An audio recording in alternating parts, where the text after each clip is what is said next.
তো দেখো 1200 টাকার বাজার চলে এসেছে, তার মধ্যে চিংড়ি রয়েছে এতগুলো। হ্যাঁ, বাকি এতগুলো তো বলে না যে 1200 টাকা ভেঙে এলো, সানডে চলে এলো। কিন্তু দেখো, এটা ঠিক যে সানডে এলো 1200 টাকা মানে খরচা হলো, কিন্তু এগুলো তো আমি একা খাবো না, মানে একা খাওয়ার জন্য নয়, বাড়িতে মানে ঘরে 3টে মেম্বার আছে, সবার জন্য। আর এগুলো একদিনেও আমি শেষ করতে পারবো না। তো ম্যাক্সিমাম ধরো এটা আবার 3 দিন যাবে, 3 দিন যদি যায়, হ্যাঁ 3 দিন যাওয়ার পরে এই মাসটা বাদে 3 দিন যদি যায়, তাহলে ক টাকা করে হচ্ছে। কিন্তু এটাই যে সবাই বলে না 1200 টাকা ভেঙে গেলো, 1000 টাকা ভেঙে গেলো, এই ভেঙে গেলো। কিন্তু দেখো, না খেয়ে তো কাজ করা যায় না। আর এটা গ্রাম না।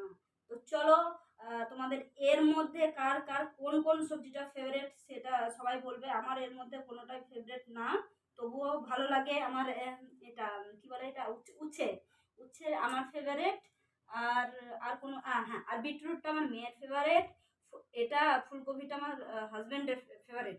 বাকি এরকম চলে, মিক্সিং। তো চলো, তোমাদের ক টাকা সানডে এলে তোমাদের ক টাকা খরচা হয় সেটা আমাদের কমেন্ট বক্সে লিখবে। আর আমার